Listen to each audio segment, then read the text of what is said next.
What is up, you guys? Glitches here, coming at you with another Dauntless video. Today I'm bringing you my comprehensive Behemoth breakdown for Embermane. This video is the second installment of a multi-part series designed to help you perfect your hunts against every Behemoth in Dauntless. In this guide, I'll be going over everything from the absolute basics to some more advanced tips and tricks to help put you a step above your Behemoth prey. I've designed this video to have a little something for slayers of all experience levels, so be sure to stick around. To keep things organized, this video will be broken up into 5 sections. Feel free to pause the video now and skip to any part of the guide. Okay, with the intro out of the way, let's get straight into the Behemoth lore. The swift, relentless Embermane is one of the quickest behemoths on 4 legs. Dr. Priyani believes they have the fastest metabolism of any known behemoth, with an innate genetic connection to blaze aether in all its forms. They're able to blast the landscape before them with fiery breath summoned from their etheric cores, and launch meteoric spheres of blaze energy in deadly arcs at very long range. And while their swift, muscular forms can cover the ground several meters at a time, Embermanes needn't rely on simple physics when they can swim in the etheric spectrum. They will instinctively shift their bodies entirely to the blaze frequency when threatened or when they simply need to move great distances.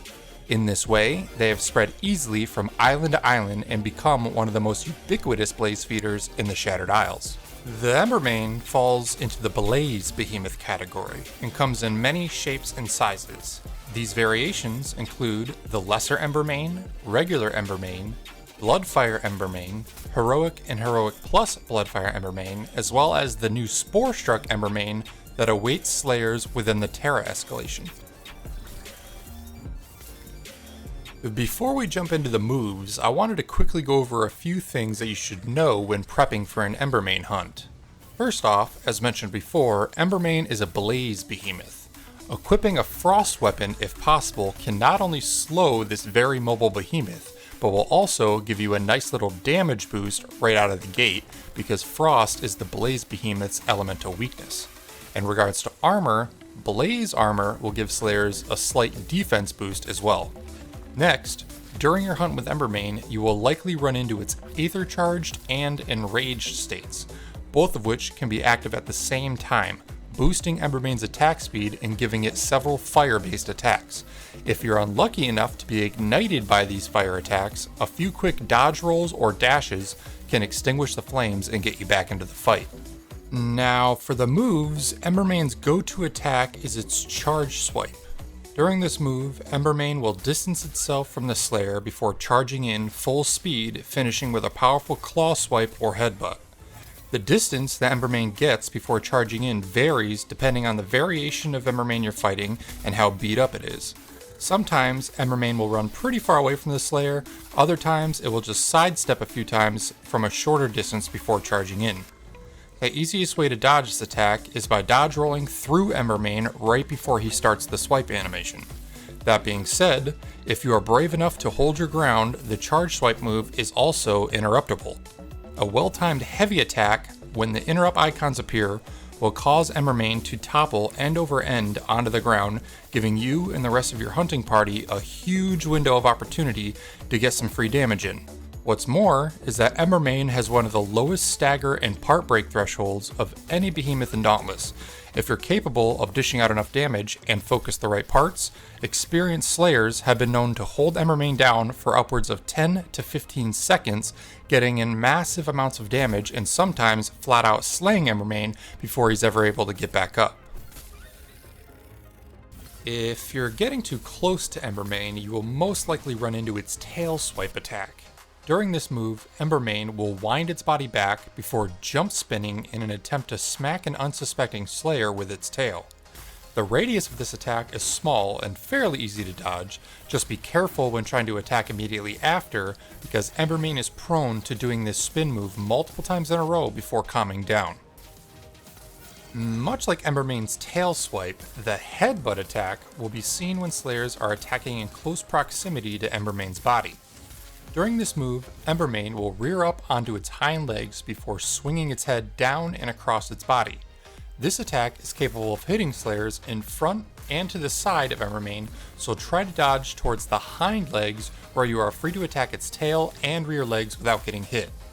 Keep in mind, however, that much like the tail swipe attack, Embermane can do this move multiple times in a row before calming down and will frequently combo the tail swipe attack in between as well, so plan your dodges accordingly.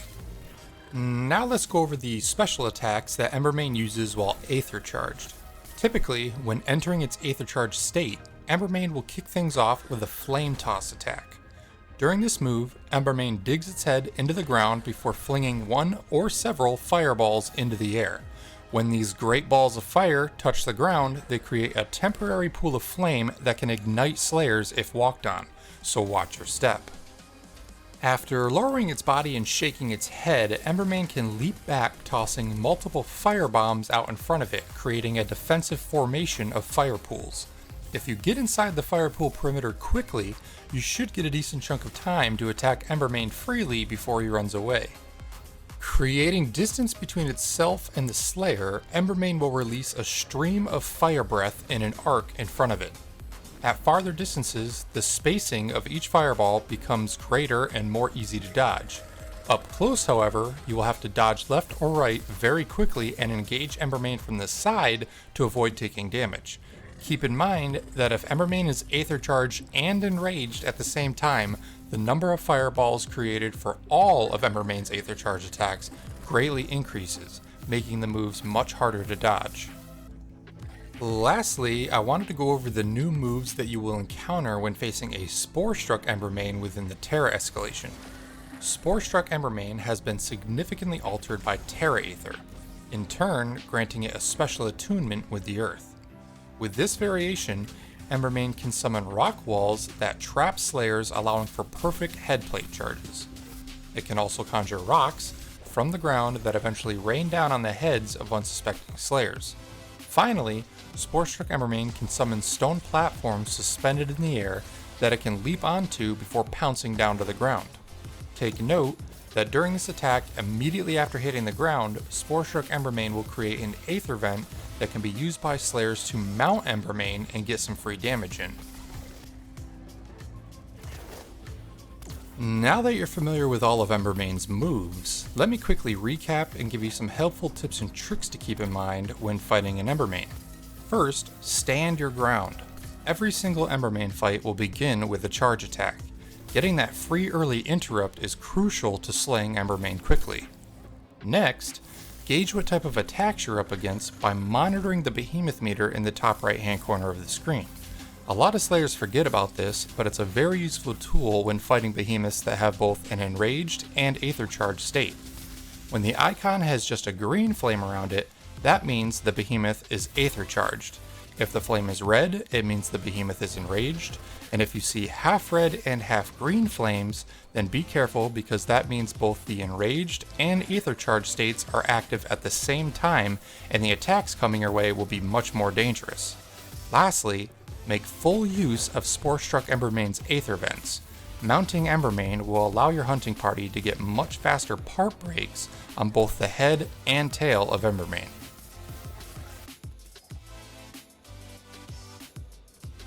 There are 3 areas you can break on an Embermane's body: the legs, both front and rear, the tail, and the head, which can be broken twice, once for the horn and the second for the head itself. By slaying an Embermane and breaking its different body parts, you will be rewarded at the end of your hunt with a variety of different crafting materials. Here is a loot table of all the different drops you can get from Embermane, as well as all the exotic reagents you can acquire by breaking Embermane parts quickly while it's enraged or when it's Aether Charged.